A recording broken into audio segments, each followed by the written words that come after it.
Louise Francois, a self-absorbed bullet mage at Tristan Academy, struggles with magic, earning the nickname Louise the Zero. However, during a summoning ritual, her failed attempt causes an explosion.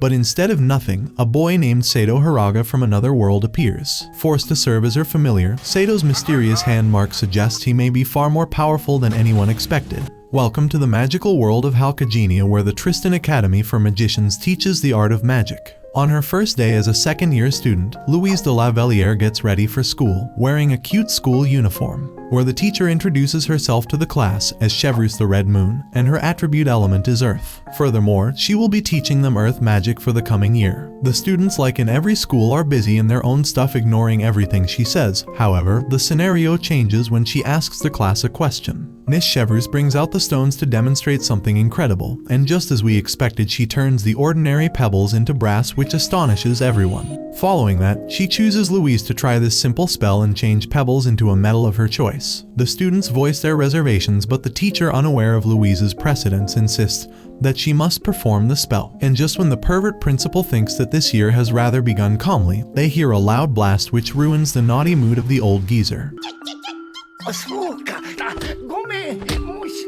He has to divert his attention from his secretary to this nuisance. Louise's spell turns the entire class upside down. Unfortunately, despite hailing from a famous magician family, Louise has a 0% success rate for casting spells, which earns her the nickname Louise the Zero from her peers. The teacher must be regretting her choice to give this girl a chance. On her way back from the office, students mock Louise for her worst magic abilities, and the fuming Louise in response challenges them for the summoning ritual. But deep within Louise, a realization gnaws at her core, acknowledging that she has made a commitment that surpasses her current abilities. A sense of regret washes over her as she recognizes that she should never have challenged herself to such daunting heights. Things take a turn for the worse during the familiar summoning ceremony, when Louise's classmates Kirch and Gitch successfully summon a fire salamander and a large mole, respectively. As Louise's turn, things go haywire, and she accidentally summons a human being who cannot understand her language. Everyone gets shocked to see a live human being summoned, although he is a peasant with no brains.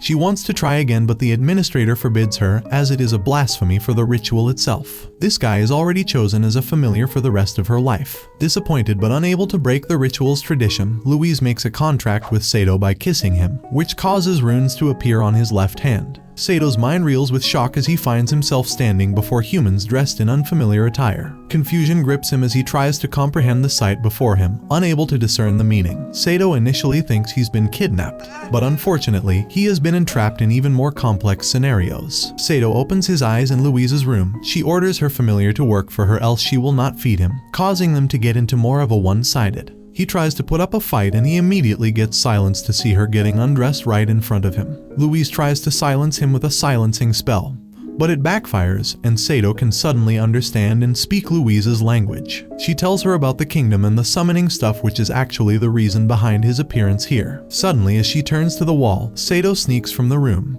He aspires to escape the building and find a way back to his home.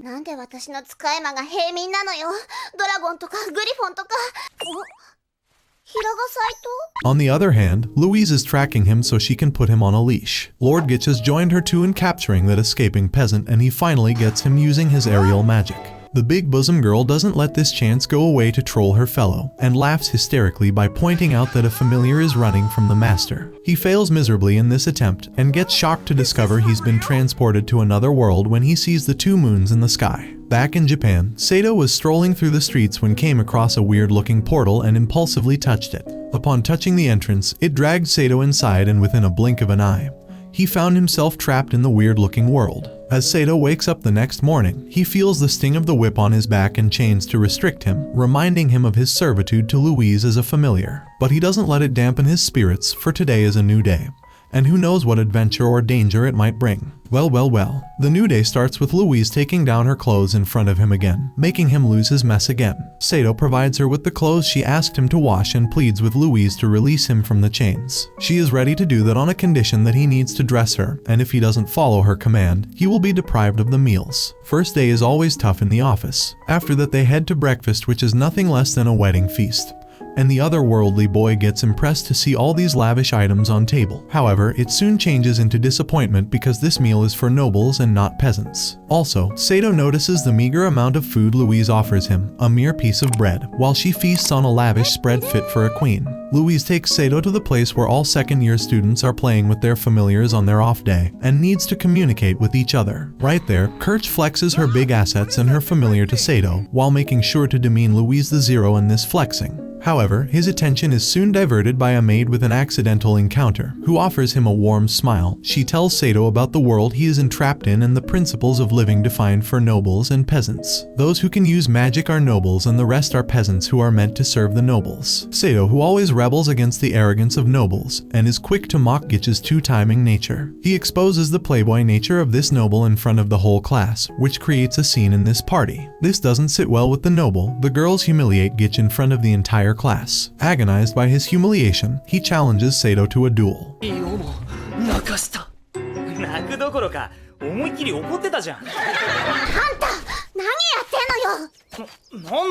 Shockingly, Saito accepts the challenge and decides to meet up with him at the given venue. Louise warns him about the consequences and tries to brush off his familiar from the sight, but Saito is adamant about teaching a lesson to the arrogant noble. Unlike her classmates, her familiar is not in her control. She is regretting every bit of this summoning as she knows what's coming next for her. Meanwhile, Jean Colbert, who is the administrator in the summoning ritual, has been researching the meaning of words engraved on Sato's hand, and the results baffle him, so he could not stop himself from immediately approaching the principal. The expressions on the principal's face depict the gravity of the matter as he instructs the professor to keep the matter to himself only. He even makes her secretary leave the office so she can't have any idea about the rune that appeared on the hand of this peasant familiar. Saito has less than 0% chance of winning against a noble, but still he makes his way to the square for a face-off. At this point, I have no idea why this knucklehead chooses to fight when he has nothing. Louise tries her best to solve the matter, but it looks like Gitch wants to take revenge for the humiliation. The noble brings out a brass golem Valkyrie to teach this little peasant a lesson. Despite being severely beaten by Gitch's summoned brass golem, Saito refuses to back down. The blonde even gives him an option to apologize so that they can drop this matter right here, but ego has already shunted the brain of Saito, and he is not going to swallow it. In the office, the old Osman reveals that this rune is actually a legendary thing, linking its history with one of the lost corners of the Pentagon. Impressed by Sato's bravery, Gitch tosses him a sword to even the playing field.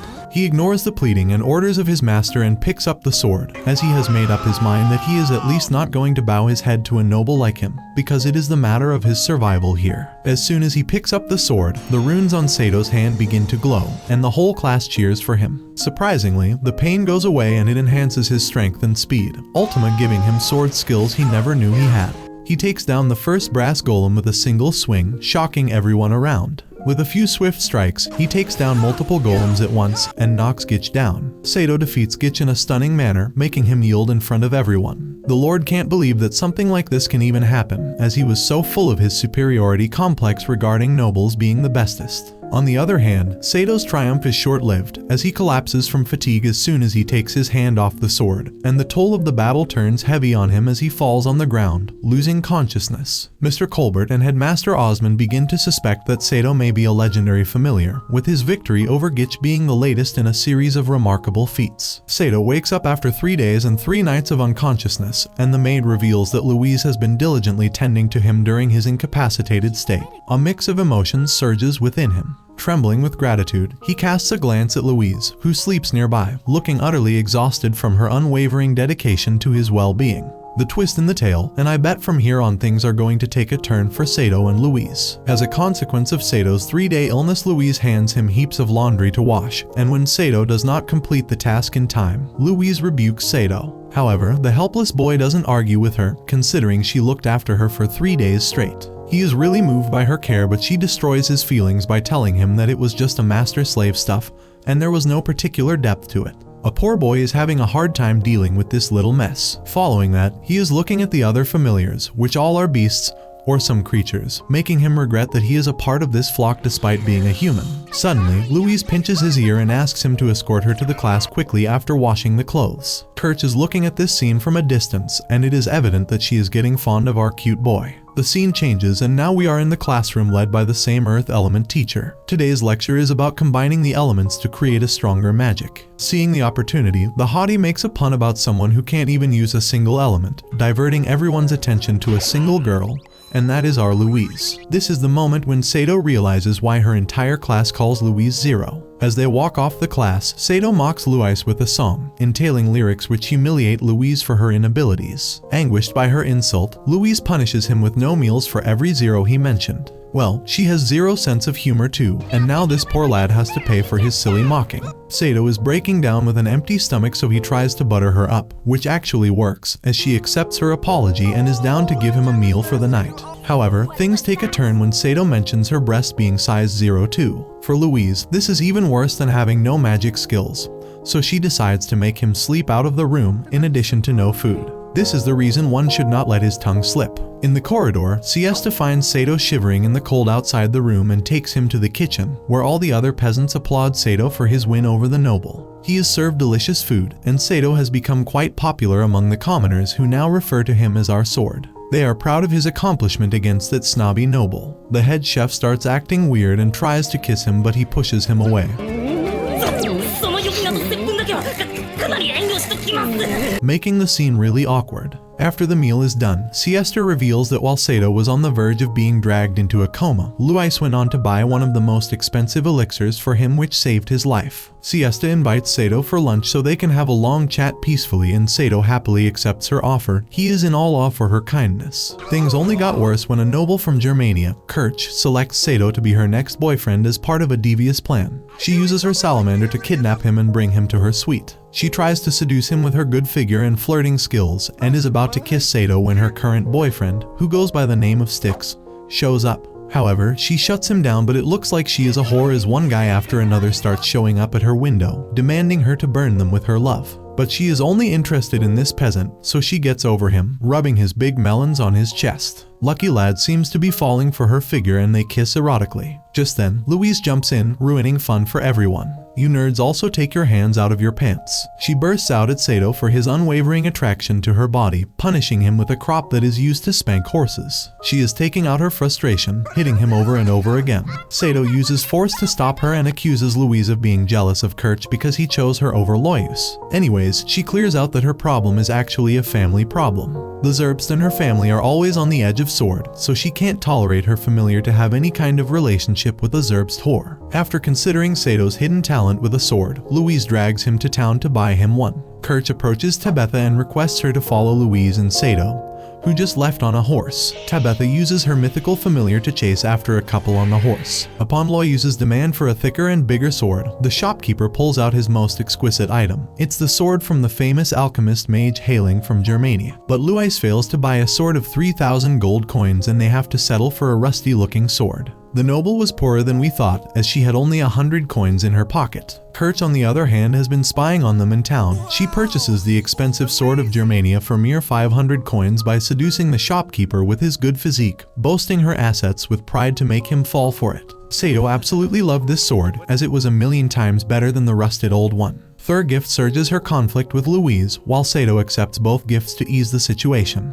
It is then that Sato's sword revealed itself to be the talking sword, Derflinger, which impresses him a lot, so he decides to take this rusty sword. The dawn breaks with a hefty workload for the principal. Count Mott brings the intimation letter from the royal palace, informing Osman about Fauke the sculptor, who is in search of a treasure kept in the school, the Staff of Destruction. This thief is using his magic to steal treasures of the nobles. In response, Osman ensures his diligent obedience to the royal instructions, and he is pretty confident about his security in place because it is protected by layers of magic from square-class mages. Meanwhile, Headmaster Osman continues to harass the secretary, who is clearly not the one you can continue messing with. Siesta helps out naive familiar Saito. She teaches him how to wash the silk clothing. The conversation goes on and they share a bit of feelings towards each other. On his way back to the room, Kirch lures him to his room to give him the exquisite sword she bought for him for free. Well, there is a saying that nothing comes free in this world.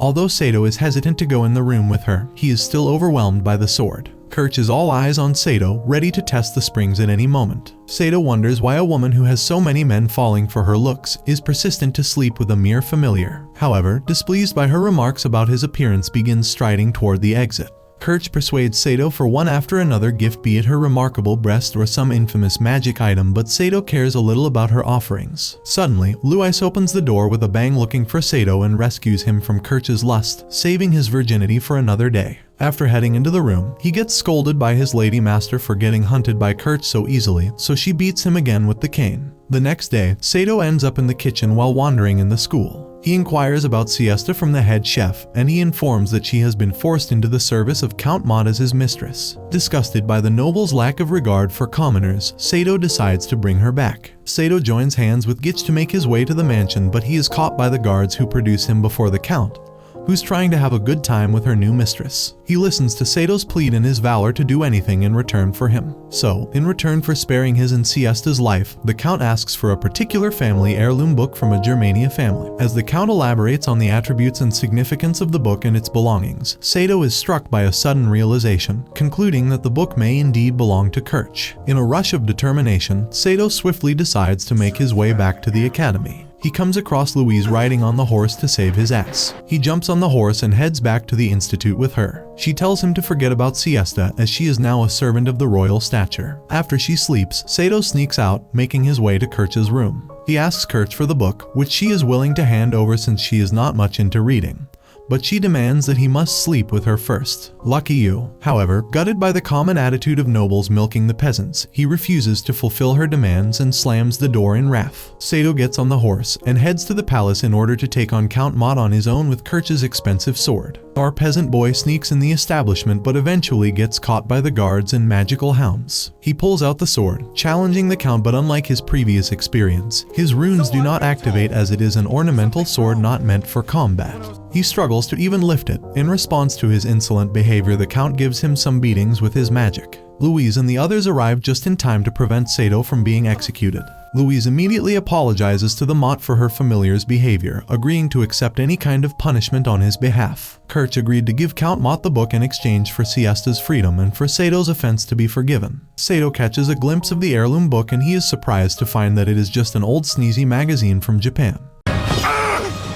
It should have been me, not him! It's not fair! Anybody who cares, as they are unable to understand it, as it was summoned from the other world. And Count Mott also doesn't care about it because he was just interested in acquiring this book. He gets satisfied and orders his guards to hand over Siesta to them. On their return to the academy, Siesta thanks Saito for risking his life. She kisses Saito on the cheek and immediately runs back. After that, he heads to meet Louise in the stable, but she's not ready to have any conversation with him, as she is really mad at him for all this nuisance, thinking about the right punishment for his behavior. She has plenty of harsh punishments in her mind to make him pay for this foolish stuff, and listing them is enough to make Saito lose his mess. He argues with her to take pity on him, but she is stubborn, inclined to punish him for his Robin Hood attitude. It would be a bad day at the office for the exotic man. The night is dark with two moons in different phases shining brightly in the sky. In this brim light, a lady with green hair and a cloak enters the premises of school. This lady is not your average student, as she uses a spatial magic to transport herself in the building using a portal. She vanishes in thin air as if she never existed at that spot. Are you serious? The thief has struck, taking away the jewels that were secured in a treasure box. The next morning, a tussle is going on in Louise's suite as she is anxiously scolding his slave for his poor display of speech, ethics, and mannerisms. In the recent chaos, Louise had almost forgotten the forthcoming exhibition, where all the second-year students will be displaying the skills of their familiars. And now, the exhibition of new familiars is only a day away, and Louise is feeling rather depressed about it. On the contrary, Saito doesn't care about this mess and is cracking jokes about his panty washing skills. The already depressed Louise can't stop herself from unsheathing the whips on Saito when he mocks her by proposing to display her panties in the exhibition. Though she is worried for all the right reasons, not only does Saito have nothing impressive to show, but this year, the princess of Tristan is also present, making the event even more important. Suddenly, she gets an idea to display his sword skills, but good-for-nothing guy tells him that he was unable to even pick up the sword properly at the Count's mansion. Anyways, he decides to give it another try, swinging his talking sword in the ground. but nothing magical is happening for him. Finally, he gives up, and right then Siesta comes there, which makes him blush. She tells him about Lady Henrietta, which might be the princess that we talked earlier about. In the principal office, the secretary is informing the headmaster about the preparations, but this old geezer is more interested in taking a peek at her panties with his spying mouse. All the students are sharpening the skills of their familiars to impress the princess. The entire second-year class is preparing for the exhibition with zeal except for Louise and Saito. On the other hand, Longueville probes Professor Colbert on the thought behind moving the guards from the treasure to the gate, to which Colbert responds that the limitation of having enough number of guards is the reason behind moving them. Moreover, he is confident that the sculptor will not dare roam around the academy in presence of the princess and so many guards on the premises. He is chill about leaving the treasure room unguarded, because even triangle-level mages don't stand a chance against this door. The day has arrived when the princess will bless everyone's eyes. Everyone is in awe of the mesmerizing beauty of the princess, who gracefully greets the hosts. In the night, a visitor to Louise's room turns out to be Princess Henrietta, her childhood friend. Both friends hug each other, remembering their beautiful childhood memories together. The princess informs her that she was longing to meet her so badly after the death of his father, as she had no one to open up her heart. The princess reveals that she saved Louise and her courageous familiar from the legal actions against them after the incident at Count Mott's place. They talk about a lot of things, making each other cry. The next day, as expected, the audience burst into laughter at Sato's poor sword skills demonstration. They become a laughing stock for everyone. Both Louise and her familiar leave the exhibition and head back to their room to save themselves from further embarrassment. While everyone is busy in the ceremony, Fauke the sculptor tries to break into the vault but fails. After that, she tries to break into the school's treasure vault using her ferocious golem. But it's a disappointment again, as the vault is way too strong. The arguing duo arrives at the point of infiltration, baffling the thief, so she launches an attack on these two using her golem. Louise tries to stop her with her magic but almost hits Saito with her missed shot.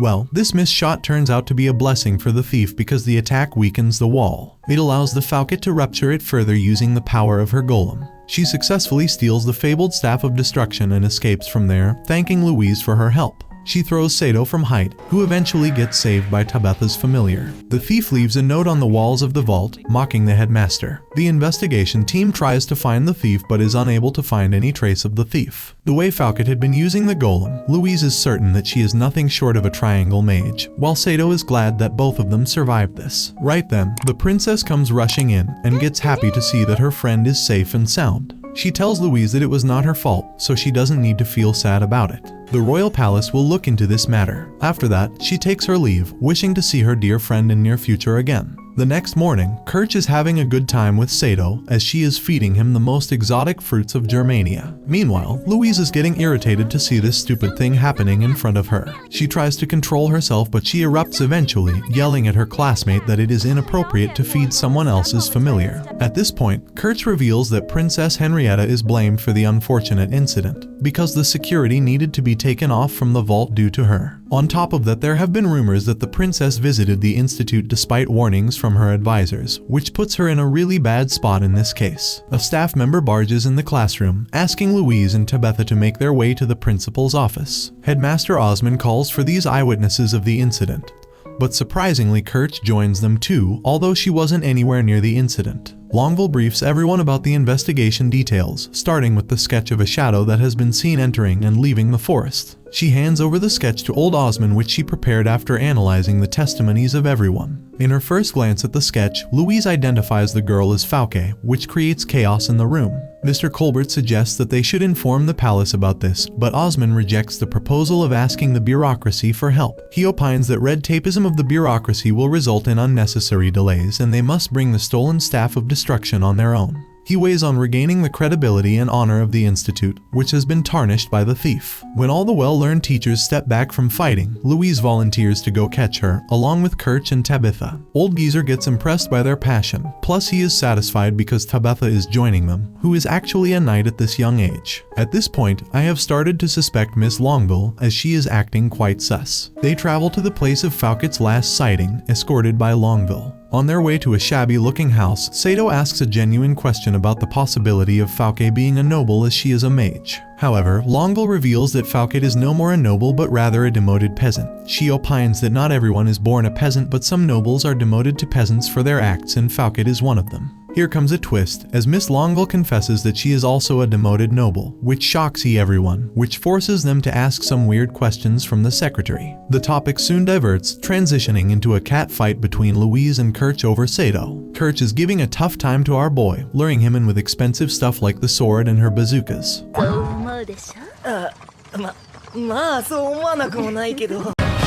It's not fair! All of them reach the whereabouts of the Falke in the middle of nowhere. They send Saito to take a look around and waits for a signal from him. Saito takes a good look around and then signals them to enter the empty house. Louise stands guard outside while Miss Longueville offers to scout the area around. Tabitha, Saito and Kirch enter the house, where after a bit of searching Tabitha discovers the hidden staff of destruction in a wooden box at the corner. They are about to check the inside of the box when Falke's golem appears outside. Kirch and Tabitha fight with their powerful spells of air and fire, but it does not affect the golem at all, as it continues to rattle the surroundings. Louise wants to make her name, and she aspires to defeat the golem and wash away all the humiliations of her classmates, but she fails. Saito rushes in to save her from the punch of golem, and hardly manages to get out of it. Oh my god. He slaps her for pulling off this stunt, making her cry over the fact that she is useless and everyone makes fun of her. After handing her over to Tabitha, he heads towards the golem using exotic sword from Germania, which breaks as soon as it gets in contact with the golem. At this point, the talking swords wake up, ordering him to draw it out. He immediately takes it out and the runes on his hand glow again, making him feel lighter and faster. He's able to slash the golem's legs, but they reform themselves. Louise tries to help using the Staff of Destruction, which Saito realizes is an M72 rocket launcher. With his rune-enabled abilities, he fires at the golem and destroys it.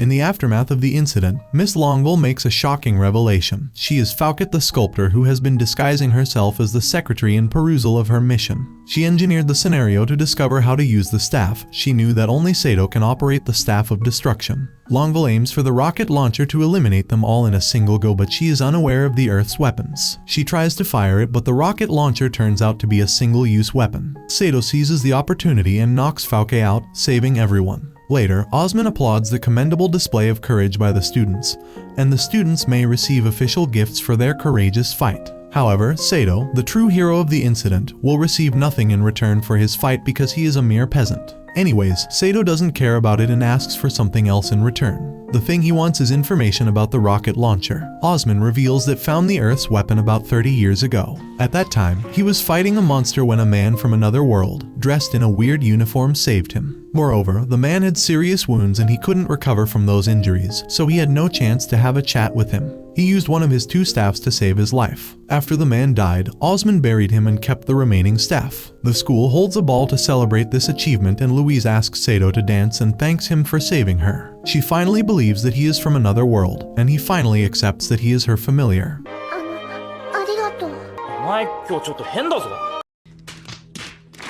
We are at the palace, where the Master Familiar duo is visiting the princess. Henrietta congratulates Louise for capturing Falke and gives her the title of Chevalier, as she is proud of her friend's achievement. She thanks Saito too and offers her hand to Saito. However, Louise is not comfortable with the princess offering her hand to the peasant. Louise asks Saito to step ahead and kiss Princess's hand, but he misunderstands everything and kisses her on the lips after due hesitation.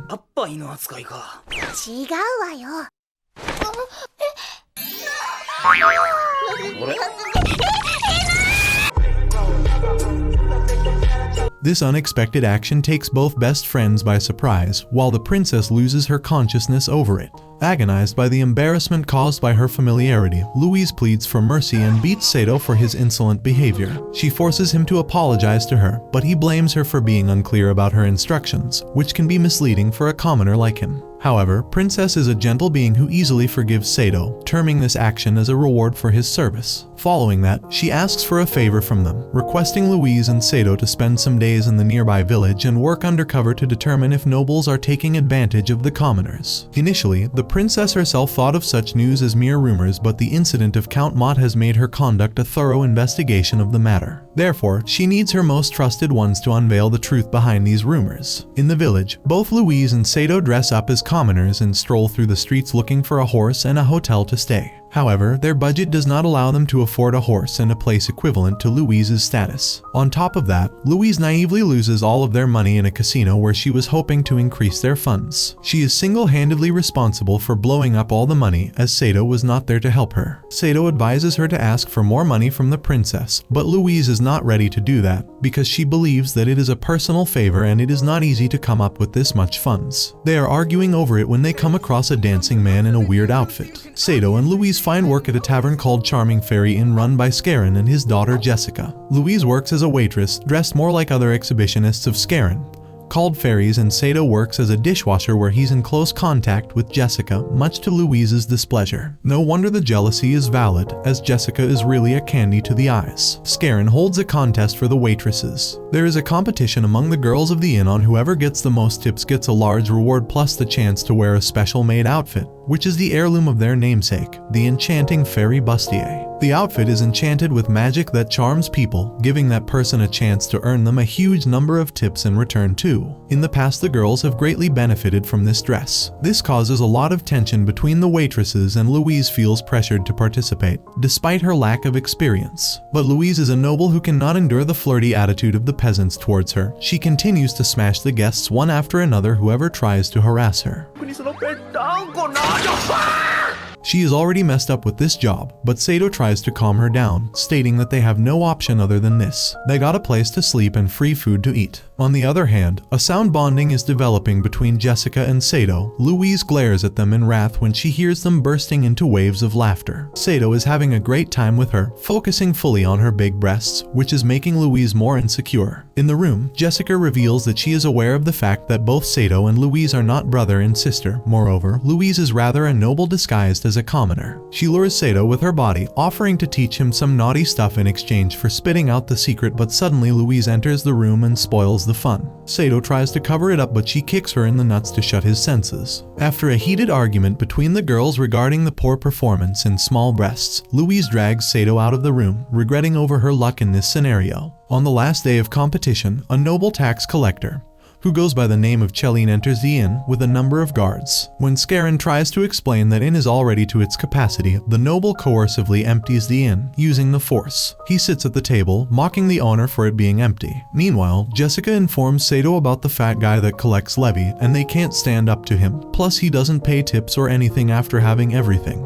All of the girls run away from there as they don't want to serve this man. Surprisingly, someone approaches the table. Apparently it is Louise, as she wants to win over this noble to win the day. However, the fatty is not interested in her, cracking a joke that Scaroon has started to employ men here. He stoops down to take a closer look at her breasts to find out the exact size of it. Well, this is not happening, and as expected, Louise smashes him and kicks him in the face. He is infuriated now and tries to hit Louise but gets challenged by Saito, who has forgotten his sword in the room. After the pathetic display of bravery, the guards rush to take them on. Finally, we found someone that is smart, and this someone is Louise, who had been carrying her wand in case there would be an emergency. She pulls out the authority letter from the princess, which shocks everyone in the room. The noble pleads for mercy, leaves a heft of wealth in return for his rudeness. Louise asks him to not speak of this incident or never come back to this place if he wants to stay a noble. After that, he runs away with his guards from there. This is how the duo saves the business of tavern. All the girls decide to make her the winner for getting dozens of coin bags from the noble.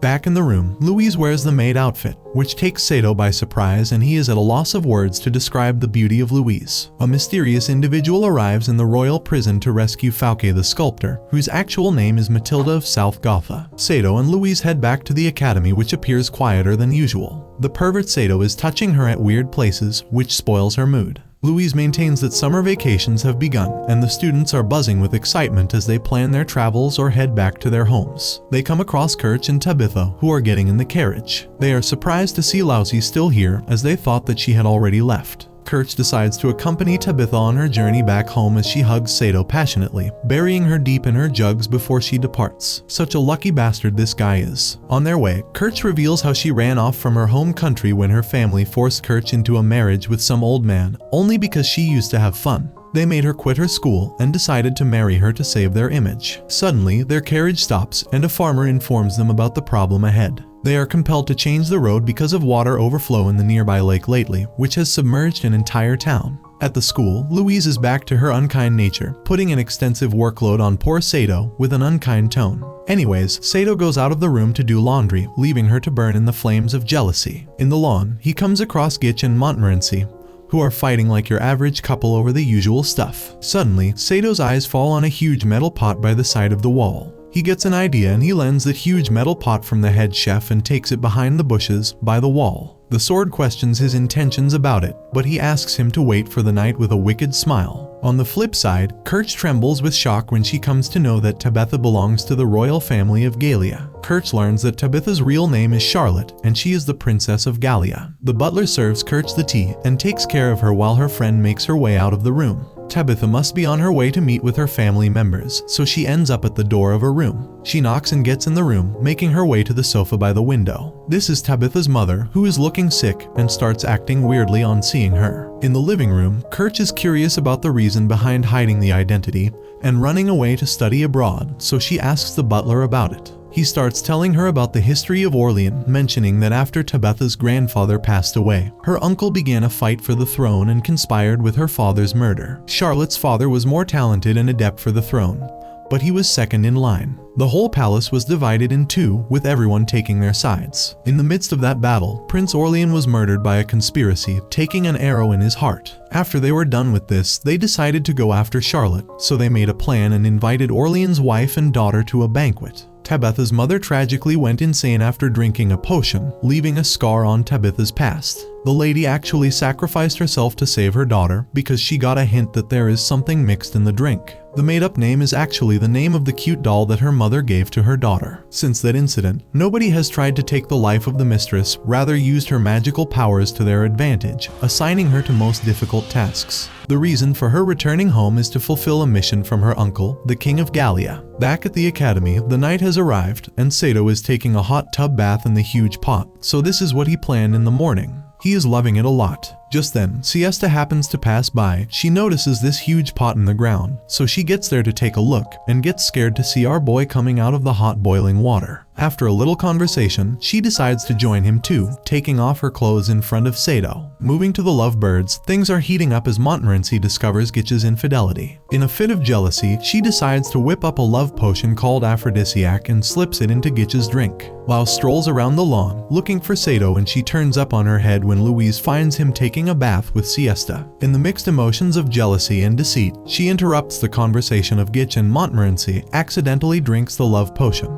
In the pot, Siesta inquires Saito about his country Japan, and shocks to hear that there is a single moon in his country and there are no concepts of nobles and peasants. One gets to live his life fully to his choice. Siesta reveals that her grandfather also used to say that he does not belong to this place and came all the way from skies. When Saito returns to his room, he is met with a completely infatuated Louise. She falls head over heels for him. Saito is absolutely baffled by this drastic transition in her behavior. This is when Montmorency utters the truth behind her drastic change. Meanwhile, Kirch is doing her best to comfort her friend and make sure that she feels safe at her home.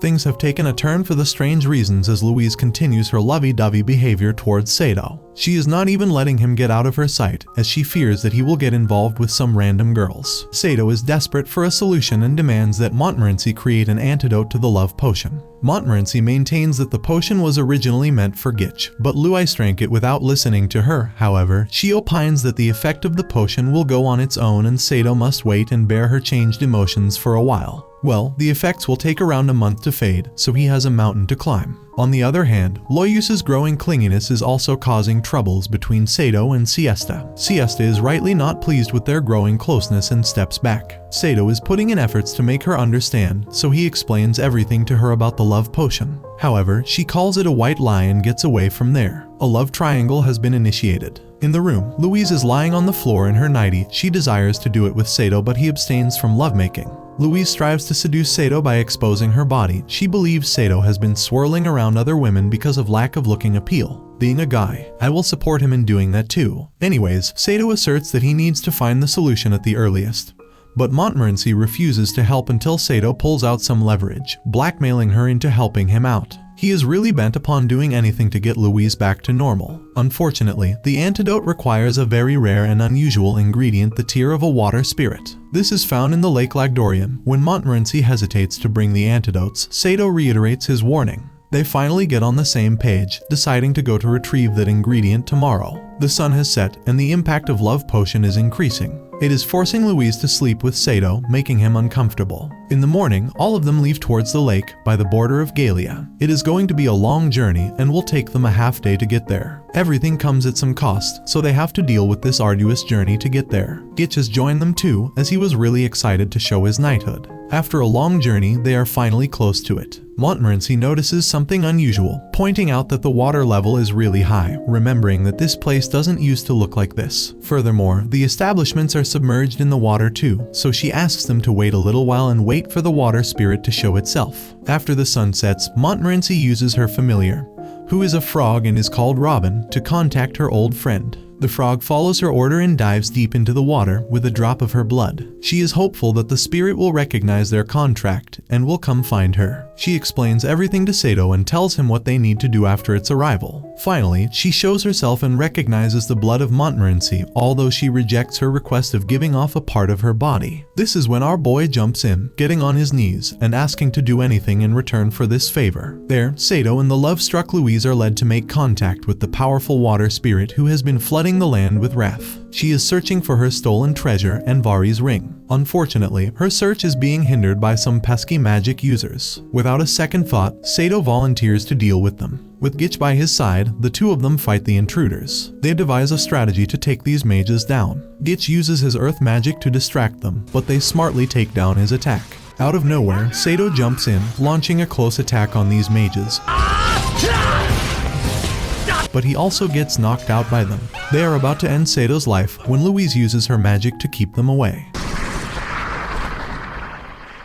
Saito? This is the moment they discover to their surprise that they are none other than Kirch and Tabitha, a twist in the tale for everyone. Despite the shocking revelation, Saito promises to help the water spirit find her precious treasure. All they want is their treasure to be returned, and they will stop their long-term plan of covering the whole planet in water. When asked about who took her treasure, the spirit replies that she only knows the name of a person involved in the theft, Cromwell. Saito promises her to bring back the given ring that grants life to artificial souls, although all of his friends are against it, as they feel like it is an impossible task for them. Irrespective of everything, Saito has already made up his mind, which impresses the water spirit. She believes the words of this peasant and grants him the rare ingredient, called the teardrop. She tells them that Gundolf has kept his promise in the distant past too, so she can trust Gundolf again. After that, the spirit promises to bring down the water level, which works for Tabitha too. Finally, the aura of love potion is ended, but here comes another trouble. Louise remembers everything she did and said during that time,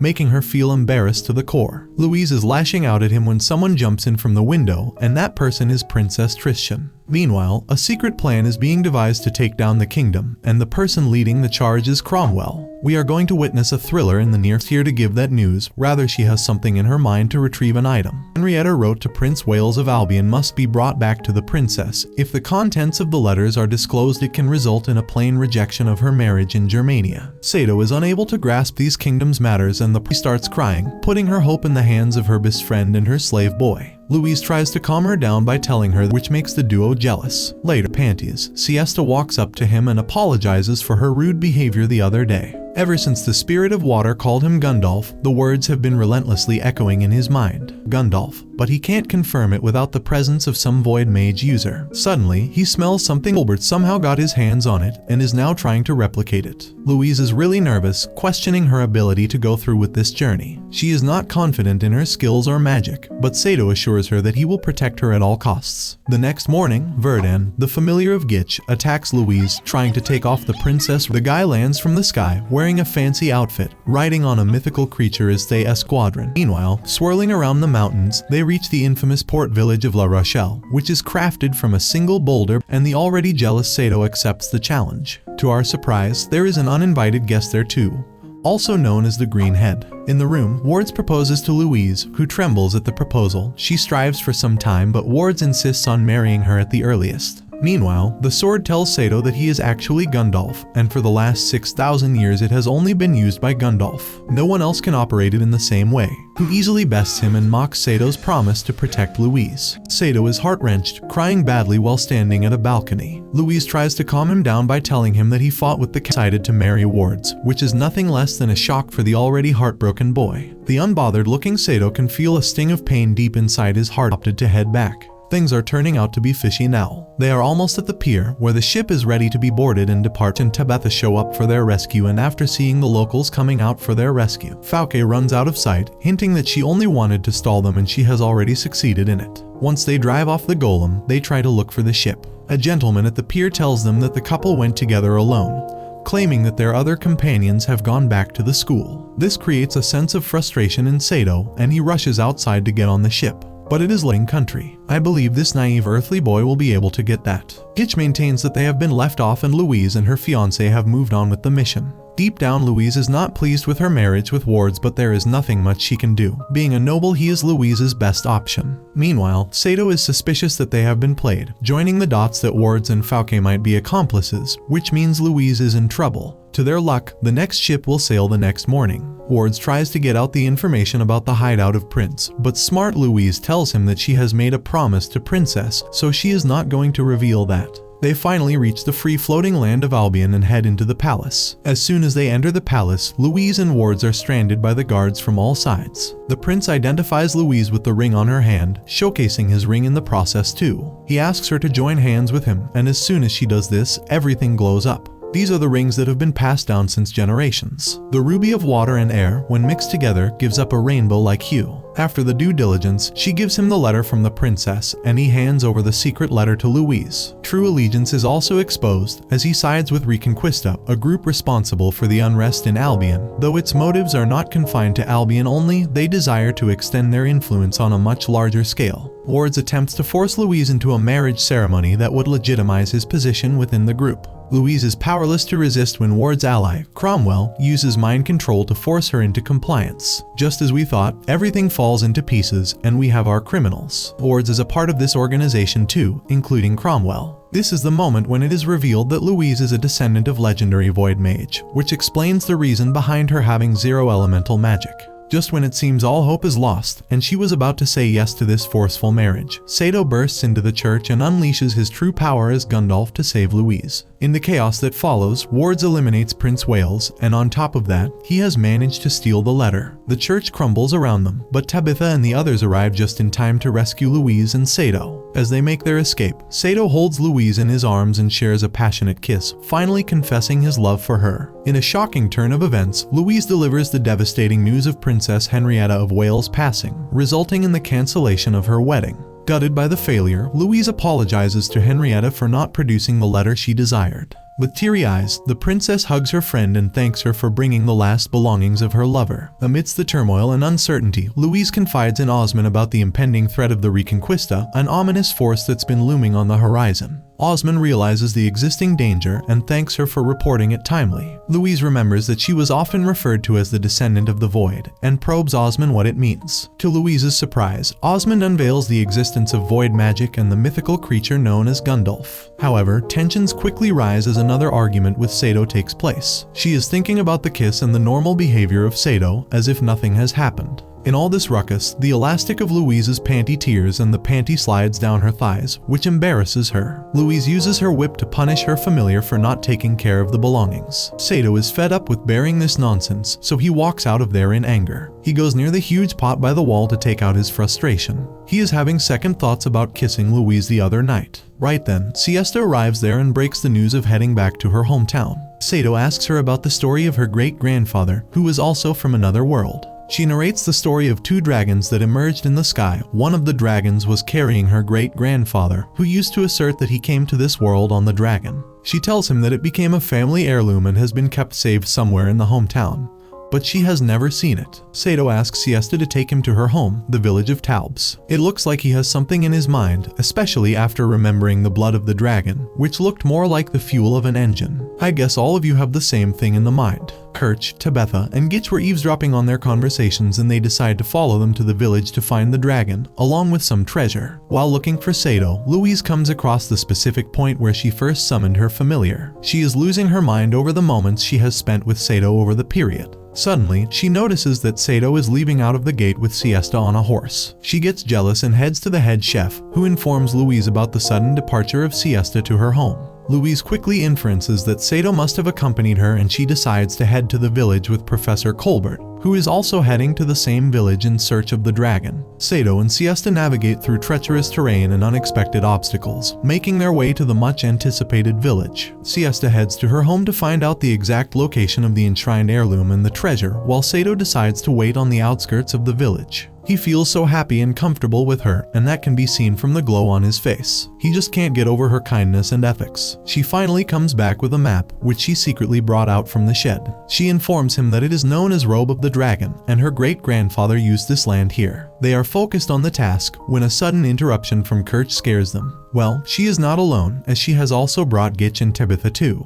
They make their way to the cave marked on the map. Walking the pitch-dark cave, they comb for the dragon with their hidden objectives. Suddenly, they hear footsteps, which alerts them, and they warn each other of the danger. No surprise, this is Mr. Colbert, who is also there to find out about the dragon. The teacher briefs all of them about his mission, while Louise and Saito are busy fighting. Interestingly, the tunnel opens on the flip side of the cave, where a shabby-looking house is situated. The epitaph etched on its surface reveals a startling truth. The dragon they've been seeking is none other than a Japanese aircraft from World War II, piloted by Siesta's great-grandfather, who had been transported to Halkaginia during the solar eclipse. Sato's heart gets heavy to find his mother language on the stone. This is the first thing in this world that took him back to his country. After taking a closer look, our boy is certain that it is from his world. He is now sure that Siesta also belongs to the Japanese background. Professor Colbert asserts that if this aircraft brought her grandfather to this world during the eclipse, maybe it can take Saito back to his world during the coming solar eclipse. The fear of losing Saito engulfs Louise as she hears their speculations. On the other hand, for the first time, Saito is optimistic about finding his way back to his home. Although, these are all assumptions, but this is his best chance to return to his world.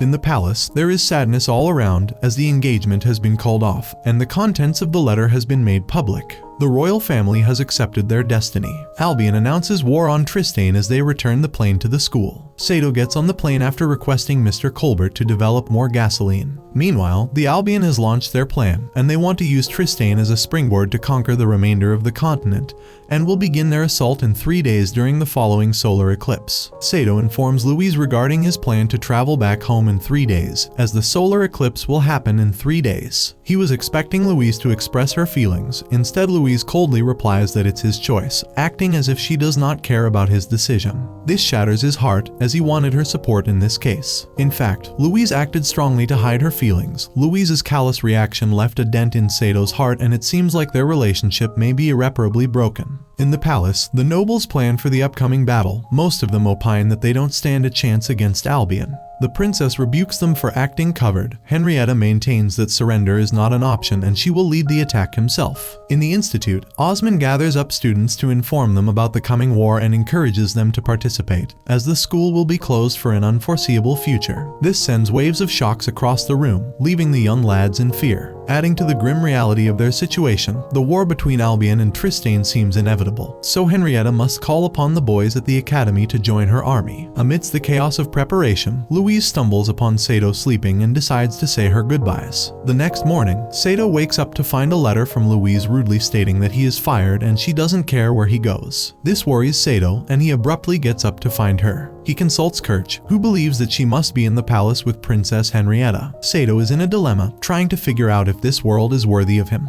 He believes that there is no reason for him to take part in this battle because he doesn't belong from this world, and he should prioritize leaving from here as soon as possible. However, the memories of his time with Louise are making him question his conscience. The day has finally arrived, starting with the arrival of airborne ships from Albion. Meanwhile, Saito is preparing the aircraft after getting 4-5 tanks of gasoline from Mr. Colbert. As the war begins, Saito takes to the skies in his lightning-fast Zero fighter while Louise joins the princess's army. The two sides clash in a fierce battle. The fight is heavily dominated by Albion, and it appears that Tristan is on the verge of a humiliated loss at the hands of Albion. But the balance quickly turns on Tristan's side when Saito enters the battle on his fighter jet. He maneuvers the jet with such precision that it is almost impossible for the opponents to anticipate his moves. The precise bullet shot eliminates one dragon after the other. In the matchup against wards, Saito finds himself stranded with no bullets to defend himself, but with unforeseen determination and the magic sword by his side,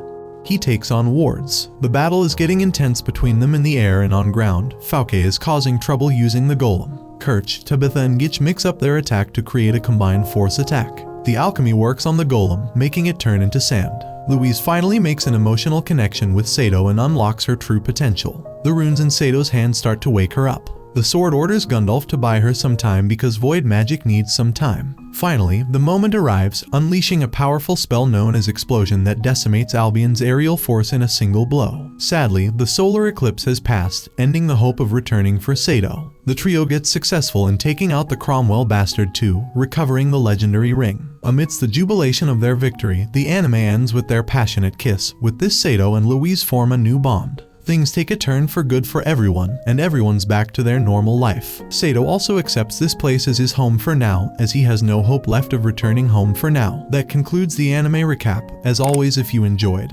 let me know down below and I'm out.